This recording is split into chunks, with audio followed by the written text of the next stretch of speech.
Welcome back to Elder Mac TV. I am the creator and host of Sing and Play Sessions with yours truly, Marcus McFarlin. Before we go any further, if you're new to the channel, I would be very appreciative if you took a minute to just hit subscribe and turn on your notifications so you don't miss anything. But guess what? Check out who I got next. That's unique.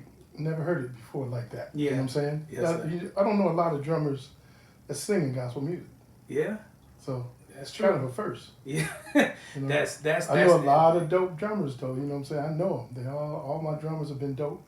Plus all of the nephews, Lil John, Rex, Teddy. You know, but naturally Calvin and now Lacey and young Mark. Lacey. And, Oh my God. You know, different cats all over, man. I hate to even start mentioning them because I know the there's list. so many dope drummers, man.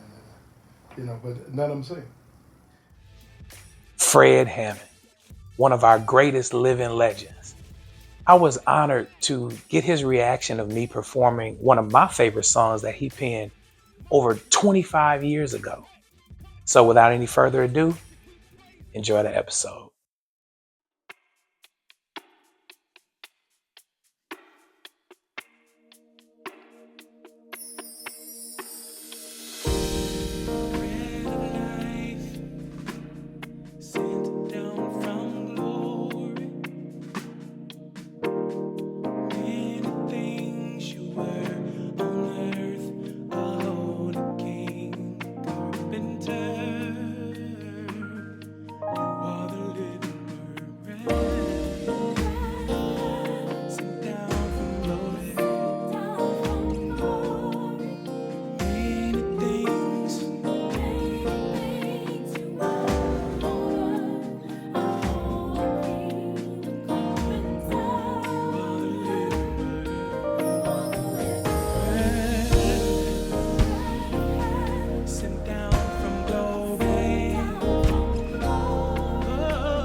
Sweet.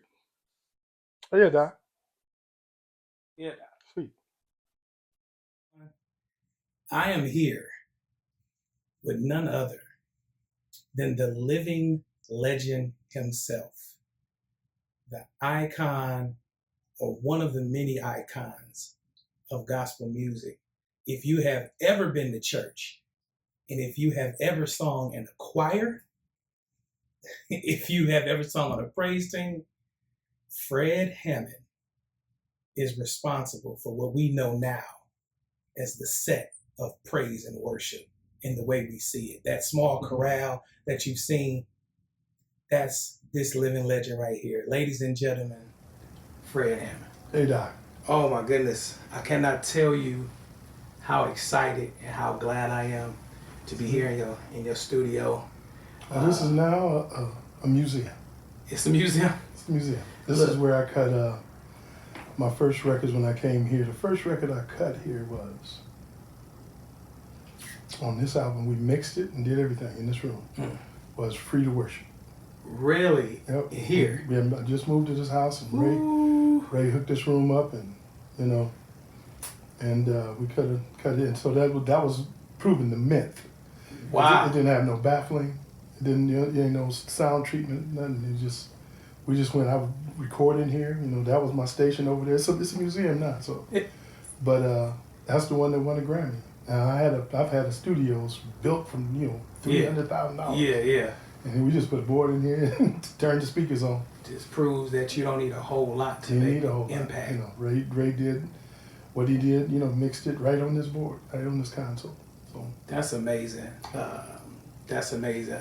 So this is the first, and you are the first to give your feedback on what you just saw. Tell me what you just viewed and how do you feel about that cover? It was great, man. Great to see you do it from a drummer's perspective and a singer. That's very unique. You don't see that a lot. What I'm saying, drummers and singers. So you got to hear it from a drummer's perspective. Yeah. And so that's unique. Never heard it before like that. Yeah. You know what I'm saying? Yes, I don't know a lot of drummers that sing in gospel music. Yeah. So that's true. Kind of a first. Yeah. That's I know a lot of dope drummers though. You know what I'm saying? I know them. All my drummers have been dope. Plus all of the nephews, Lil John, Rex, Teddy, but naturally Calvin and now Lacey and young Mark Lacey. and oh my God. Different cats all over me. I hate to even start mentioning them because I know the list. There's so many dope drummers, man. But none of them sing. Yeah, it's a tall order, but I enjoy doing it. I enjoy singing while playing, and it kind of just happened. My pops, who was pastoring a church before he passed for 27 years, I sang from the drums, doing praise and worship, like most pastors' children. We wear multiple hats. Sweet. And so that's what it was. It didn't turn out to be a thing that I was trying to do. Me and my brother were fooling around a couple times after rehearsal. We were trying to see who could sing without getting off beat. And he's a drummer too? Yeah, he's organ crazy. He's crazy good on organ and keys. And we were just playing around and who could go the longest without getting off beat. Well, sure. And it turned into something that was necessary because I had to fill in where I could. And that's what it turned out to. And so here we are today. I love backstories of songs. And you have, over the last couple of years that I've been able to spend with you and working with you, you have shared some amazing history on stories. Tell me about that song in particular. You Are the Living Word is a staple. Actually, that whole set of songs, I produced a whole lot of different people, but if I didn't produce a lot of hits on them. Okay. For this one reason. I started writing a hit. I know it's a hit, and I keep it. That's kind of common. That happens a lot, just so y'all know. I keep it. Yeah. That song actually, When You Praise, starts it off. Me and Noel Hall were at my studio in Detroit, face to face in Detroit, and we were writing for Yolanda Adams, Mountain High, Valley Low. Okay. And when you praise, there be fire in your heart. And we was going through it, and I'm like, yeah, I'm going to give this to Yolanda. You know, I didn't care for the song we ended up giving. It was Continual Praise. I didn't care for it too much, but they let it go on. You know? Okay. It was, that was supposed to be for Yo. And right in the middle of it, which happens to me a lot, it's happened to me about 4, 5, 6 times. I'll start one song, and another song will, you know, kick in. And I said, oh, stop that one. Like, people don't know, Oh Zion was the song that I started. Okay. And I stopped the MPC because I was an MPC guru. And you know, on an MPC, you know, if you don't truncate the sample, then when you stop it, it'll still run until the sample is over. Got it. That's why you don't do a whole bunch of long, you know, 2-bar samples, because you got to wait. And so that's what happened on this one. You rolling out of one song, and this song is burnt. Yeah, that happens a lot. Yes, sir. So if you ever hear songs that kind of connect on a record, that's usually what happened. The first song we start, but then we break into the second song and go back to the first. I actually took the vibe from my cousins, the bars.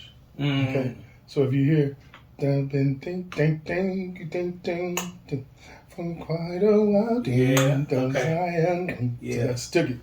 Back then they didn't have the little strict laws. Plus they was cousins, so they wouldn't come out. That's fair. And I was, you know how the MPC, if you don't truncate the sample, when you stop it, you have to let the sample go. And it was one of them long loops. And I just was lazy, didn't stop it. And I stopped it to correct the bass line. And it kept going.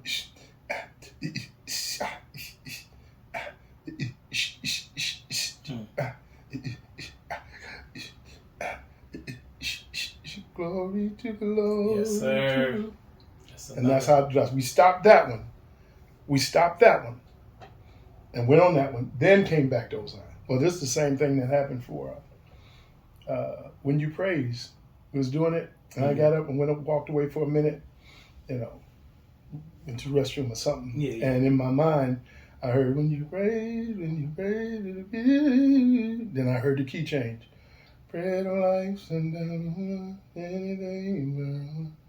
I told him, no, stop. Let's go get this one while it's in my head. Yes, sir. And we went to that one. So that's why you hear the same the same thing.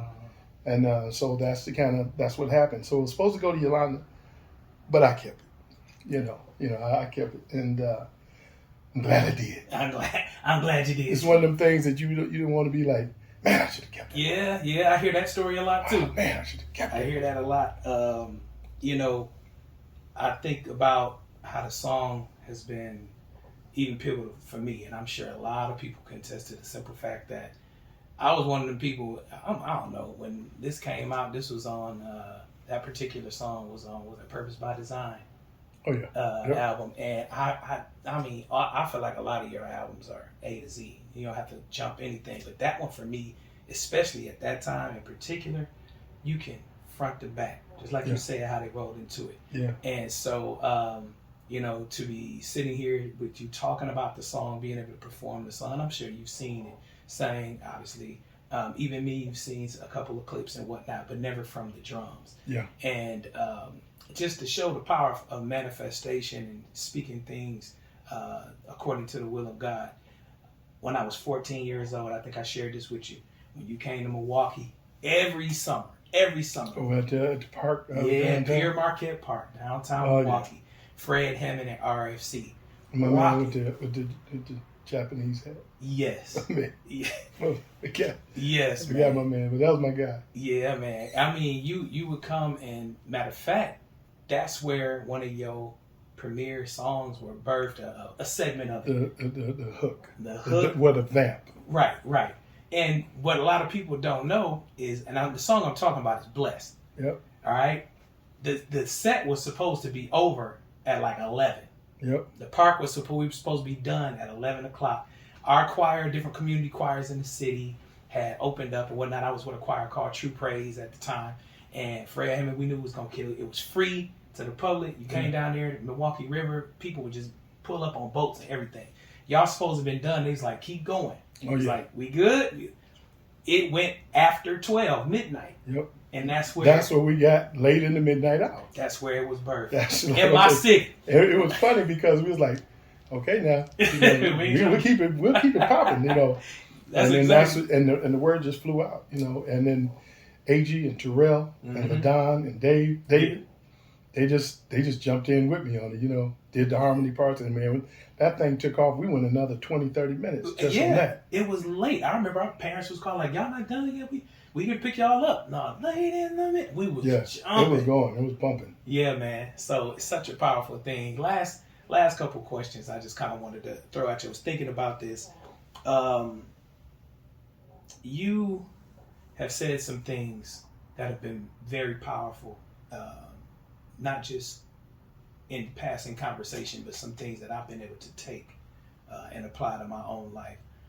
When it comes to the gospel, Christian contemporary music genre, what are you enjoying about the genre right now, and what are you not so favorable of? You know, I got my favorites. Todd Delaney, he knows how to package the sound that I'm not very crazy about, which is we lost our drum. You know, we lost our soul to go after contemporary Christian music. And we're doing that in hopes of getting that market. And we're never going to get that market. See, I know the ins and outs. I've been in this thing with the black and white thing for a long time. I was back with Michael W. Smith and Amy Grant. I was in the meetings when I heard them, and I heard behind the curtain, you know, from Billboard meetings, and it was very sad that, you know, they wasn't letting nobody in. You know what I'm saying? And they were kind of mad because they liked making the money from us. Yeah. But they didn't like sharing the charts with us. And at that time, the charts you couldn't manipulate them. So the issue was most of our people shop at malls on Saturday. And throughout the week, black folk go to malls. Yeah. And Christian and Lifeway, Christian Way and Lifeway, you know, the big Bible bookstores were in the malls. Yeah. So a lot of people bought our music in those malls. Like the majority of them. And the mom and pops didn't necessarily have the sound scan at that time. But people were going in there and they were buying, you know, all of the black music, Yolanda, Hezekiah, John P. Key. And it was dominating the charts on the white side and the black side. It was crazy. It was like, so when you come out, a Kirk Franklin album come out, it's number one on the main chart, on their chart, and it's number one on black chart. But white folks wasn't going into the mom and pop stores in the hood. So they were just going there. Yeah. Black folks were going in here and there. Yeah. And so it dominated the charts, man, and it was sad because because we heard the stories. They were trying to get us off the charts. They said, we don't mind you spending the money, but they got to come off the charts. So they were like, well, wait a minute. So you mean to tell me you want us to come in your store and spend money, but you want to get us off? Let's endorse you, but you don't want to partner with us. And man, that thing went on for a lot. I'm talking about, I would hear meetings I wasn't supposed to hear. And it bruised me a little bit to the point where I'm like, I get it. But now it's happened again. It's like with the streaming platforms shift. With the church shift. Okay. The church shift. It's like we ain't got to necessarily go back to that. But there is a sound. It's a sound that black people have even in praise and worship. Absolutely. And so a lot of people have gotten 6-8 ruined everything. For like it dominated because that was white worship. And so black folks felt like if we're going to do something, I heard a pastor, very prominent pastor, said he don't want to do no more real ethnic music. He wants to do Hillsong music because he's going after a demographic of white people. And I understood it. Yeah. So he said, we're changing it all up. But in doing that, he forgot the people at that loved his church. So one day I was at that church, and I was with the like one of the higher ups, administrators, and the choir, I mean, the praise team was doing it, and it was a guitar and it was going. And I looked at everybody. I said, and I was supposed to sing. Mm-hmm. I said, look at the people, and the people were just going through the motions. They were just going through the motions. You know, everybody was singing. You know, people was checking their phones, and because it didn't connect. I said, watch this.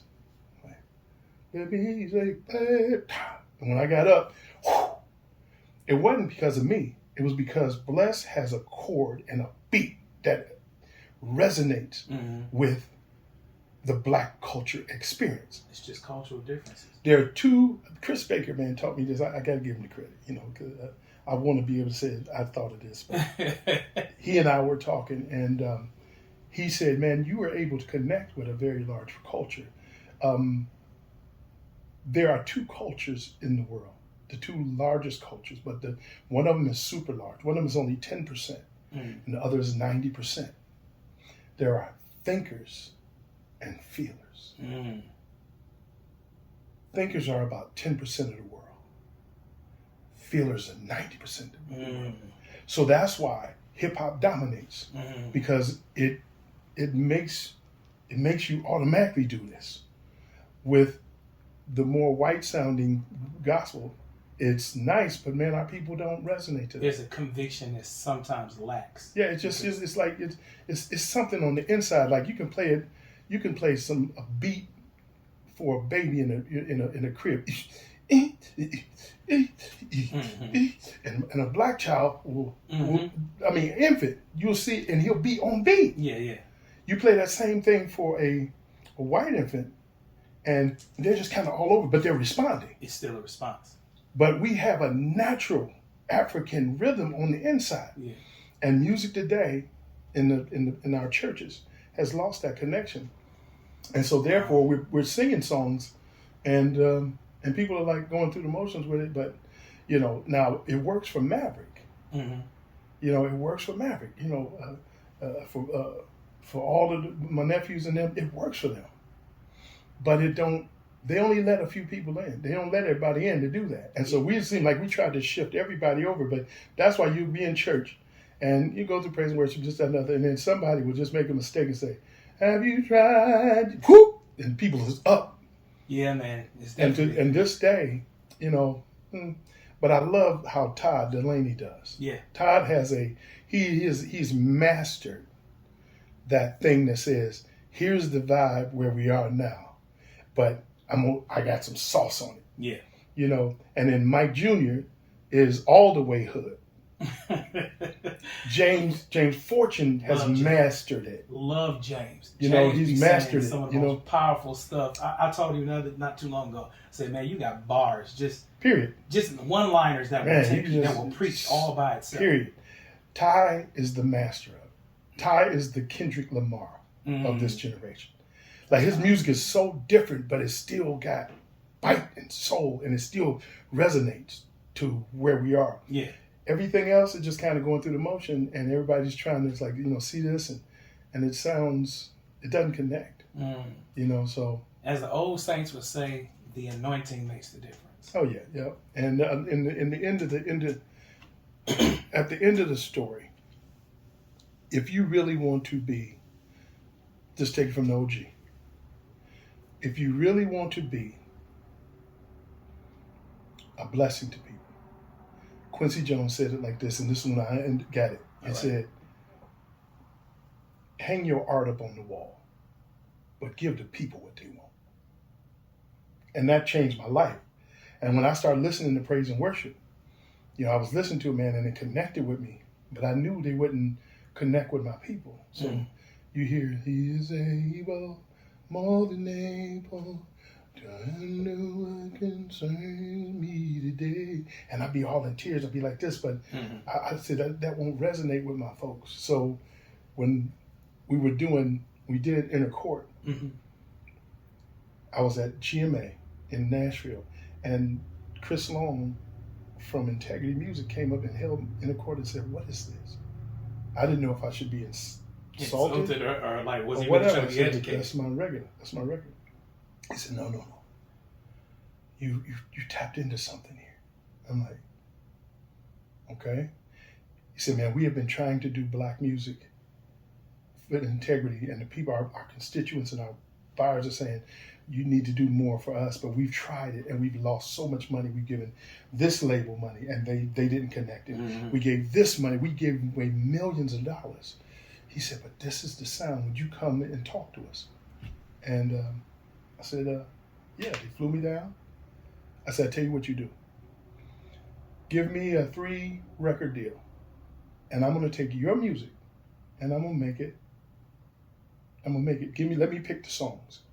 And they were very organized, man. I was in there with the writers and producers, and it was like, go to color A48, and everybody go to the little thing, and they pull it down and say, let me hear that.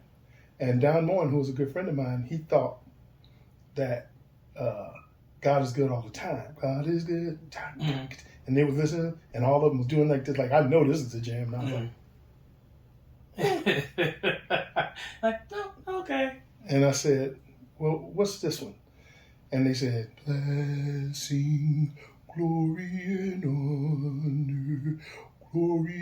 honor to. I said, that's it right there. They said, what? I said, that's the song. They said, really? How would you do it?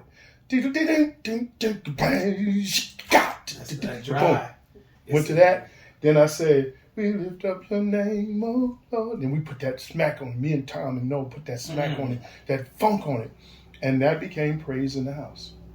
Wow. With integrity. Yeah. And word in the house. I mean, we was selling, we was selling through the roof their stuff, which made them go after Israel. I brought Israel out on the road with me. He was playing, he was backing with me. He was playing guitar and singing. I was throwing him the mic, and then he got a deal over there, and he took it the rest of the way. Yeah, man. You know, but that's, today, you know, I'm letting people do their thing. You know, young people do their thing. But the culture is looking for somebody to break out.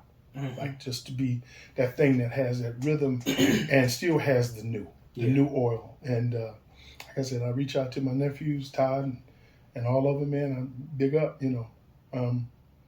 And it's going to be good, you know.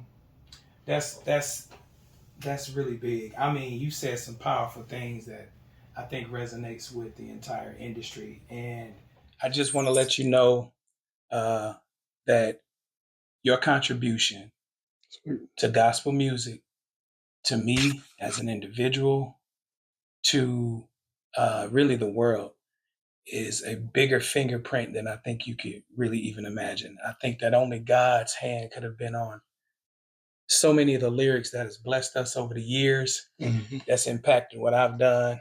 We talk about singing and playing, you actually sing and play, you know? You did a lot of that. I remember I got the Pages of Life DVD. Oh, yeah. I have the VHS. Okay. Yeah. so, I mean, I appreciate you for being that sense of mentor, being that individual who reached out and said, Mac, you and me, man. And so make sure you all are watching out for what's next for Fred Hammond, because he's not done. I'm telling you right now, y'all need to be looking out for Hood Book, something you have never seen before. Look out for it. And so we coming through, sing and play sessions with Marcus McFarlin. I'm here with the living legend, Fred Hammond. Thank y'all, and tune in for the next one. Mag Nation, thanks for watching this episode of Sing and Play Sessions with Marcus McFarlin. Listen, don't forget to like, share, and subscribe to this channel, because we got a lot of stuff coming up, and I want you to make sure you see all of it. Until next time, I need you to stay on your Romans 6:13 and be an instrument for the King. I'm Marcus Elder Mack, and we signing off.